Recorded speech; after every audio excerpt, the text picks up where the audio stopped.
आम्ही आज निघालो होतो पुण्याला आणि दुपारी खूपच ऊन होतं, त्यामुळे थोडं लेट निघालो होतो आणि पुण्यात पोचताच आम्हाला 9:45 वाजले होते. पुण्याला मी अचानक एका लग्नासाठी निघालो होतो आणि ते आमच्या एकदम जवळचं लग्न होतं.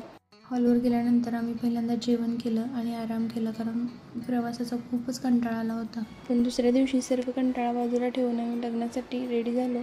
पण शिवचा हा पहिलाच एवढा मोठा प्रवास असल्यामुळे ती थोडीशी कंटाळी होती. या आहेत सर्व यांच्या मावश्या, याही लग्नासाठी आदल्या दिवशी आल्या होत्या.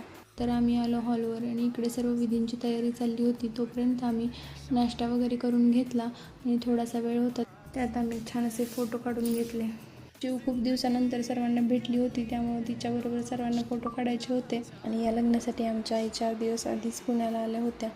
या सर्व बहिणी खूप दिवसांनी एकत्र आल्या होत्या, त्यामुळे या सर्वांच्या छान अशा गप्पा चालल्या होत्या आणि इकडे लग्नाची तयारीही चालू होती. नवरदेव घोड्यावर बसून आला होता आणि ते सर्वजण डान्स करत होते आणि हे बघून मलाही खूप डान्स करण्याची इच्छा झाली होती.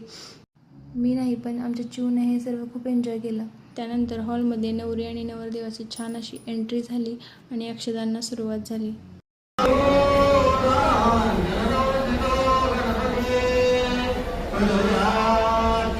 स्टेजवर खूपच गर्दी झाली होती, त्यामुळे पाठीमागून काय नवरा नवरी दिसत नव्हते, पण लग्न मस्त पार पडलं.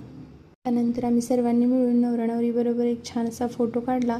त्यानंतर जेवण करून थोडासा आराम केला, कारण आम्हाला परत रिटर्न निघायचं होतं. संध्याकाळी 5:30 वाजता आम्ही रिटर्न येण्यासाठी निघालो तेव्हा अजिबातही ऊन नव्हतं, त्यामुळे छान वाटत होतं.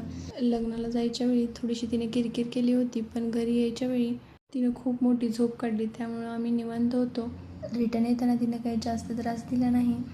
तर अशा पद्धतीने चिवबरोबर एवढा मोठा प्रवास आणि लग्न व्यवस्थित पार पडलं. तर चला भेटू पुढच्या व्लॉगमध्ये. थँक्यू.